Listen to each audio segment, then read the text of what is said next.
Fala, brothers! Galera, mais um detalhe de função inversa, máquina. Vamos entender bem a ideia de uma função inversa. Olha só, suponhamos que nós temos essa função, vamos colocar aqui, ó, o nome dela, função f, ela vai do conjunto A para o conjunto B, função f, que vai de A para B.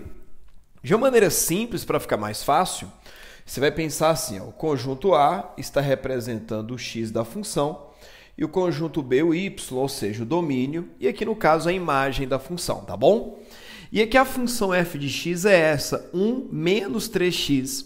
Aí só para a gente ver como é que ela funciona, eu vou trocar aqui, ó, quando x for 1, fica 1 menos 3 vezes 1, no caso, ó, 1 vezes menos 3, menos 3. 1 menos 3 vai dar, no caso, menos 2, então quando x for 1, o resultado ele é menos 2. Quando x for 2, 2 vezes menos 3, menos 6. Menos 6 mais 1 vai dar aqui no caso menos 5. Quando x for 3, 3 vezes menos 3, menos 9. Mais 1, menos 8. Até aí beleza, ou seja, só uma aplicaçãozinha que nós já até utilizamos em aulas anteriores. Beleza.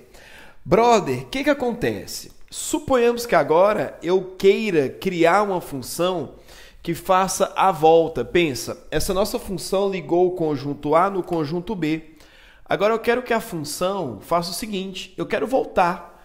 Eu quero que o conjunto B relacione com o conjunto A. Eu quero ligar o conjunto B no conjunto A, mantendo os mesmos elementos, óbvio, só que agora, ó, menos 2, menos 5, menos 8, aqui 1, 2, 3. Nós vamos ter uma primeira troca que vai ser o seguinte, pensa, conjunto A, ele cumpriu o papel de domínio. Os elementos do conjunto A passarão a cumprir o papel de imagem, tá bom?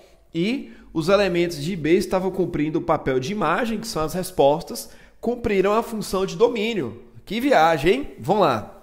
Então vai rolar uma troca. É essa que é a pegada da função inversa. Sempre que a gente fala sobre inversa, a gente deixa a função com esse expoente aqui negativo, menos 1. Então, por exemplo, a função f está indo de A para B. Então, eu vou ter essa situação aqui, ó, inversa de f está indo do conjunto B para o conjunto A inversa de f. E como é que é esse detalhe da função? Nessa aula nós vamos discutir mais como é que é o passo a passo do processo, que talvez em outras questões você precise de um processo maior de fatoração, colocar em evidência e tal. Nessa aula a essência mais da função inversa. Então como que determina, no caso aqui, a inversa de uma função? Você vai ter lá a função, aí nós vamos lembrar uma ideia, igual eu falei com vocês em aulas anteriores, que tem aqui a função, aquele f, aquele nome que a função tem é um nome mais geralzão, mais genérico, né? Lembra que a gente chama as funções, ó, todo mundo é y. Só que para não ficar aquela coisa, oi, e aí, y, tudo bem? Nós colocamos nomes, função A, B, C, D, E, F e vai. Então, primeira coisa aqui vai ser trocar o nome da função por y, tá bom? Bem simples, para ficar fácil aí para você. Então, você vai vir aqui, ó, trocar o nome da função por y, trocar o nome por y, nome da função, óbvio, né? Da função por y, bem simples para ficar mais tranquilinho para você. Da função por y, beleza? Só para ficar tranquilo. O que rolou? Repara um detalhe. O conjunto A fazia o papel do x. Ele agora faz o papel de y. O conjunto B fazia o papel de y. Agora ele cumpre o papel do x. É isso que vai acontecer ali agora. Você vai fazer uma troca.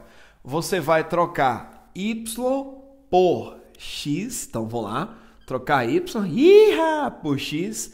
E x máquina por y. E x por y. Você vai fazer essa troca. Então, você vai vir aqui comigo. Ó, nós vamos trocar x por y e y por x. E y por x. Essa que é a sequência, que não é a sequência do Paint, tá bom? Então, ó, troquei, tá lá. Próxima pegada nossa aí. Agora, máquina, você vai isolar o y. Você vai dar um jeito de deixar o y de um dos lados.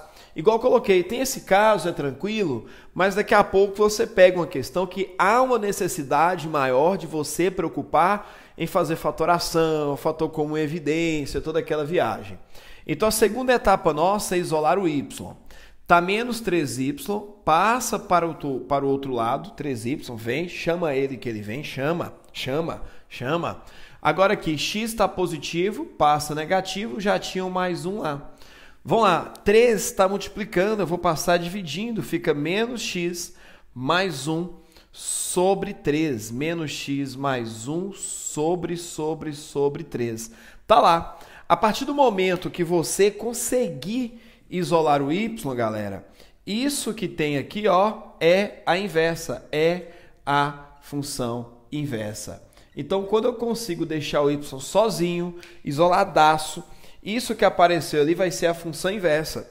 Então, a função inversa aqui, ó, a função inversa de f de x, a função inversa de f, é menos x mais 1 sobre 3. Então, lembrando a nossa sequência, trocar o nome da função por y, trocar x por y e depois, ó, você vai preocupar aqui em isolar o y, ou seja, deixar o y sozinho de um dos lados.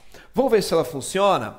Máquina, vamos testar aqui, ó, trocar x por menos 2, ó. Fica menos 2 vai dar 2, 2 mais 1, 3, dividido por 3 é 1, meu Deus, que alegria que está funcionando, olha só. Agora x é menos 5, menos 5 vai dar 5, mais 1 é 6, por 3 fecha 2, agora é menos 8, menos 8, olha só, vai dar 8, 8 mais 1, 9, 9 por 3 é 3, meu Deus. E um último detalhe, galera, seguinte, nem toda função aceita esse negócio de eu te cutuco, agora você me cutuca. Só vai aceitar inversa, só vai ter inversa a função que for bijetora, ok? Por quê?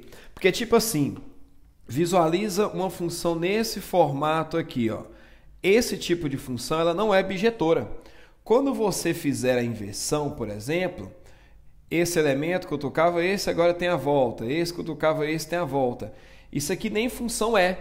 Então, para que a função admita inversa, a função obrigatoriamente tem que ser bijetora. Então, para que a função tenha inversa, você vai lembrar, ó, tem que ser bijetora. Então, você vai lembrar dessa pegada aí, a função tem que ser bijetora, beleza? Então é isso, galera. Falou, brothers, até a próxima!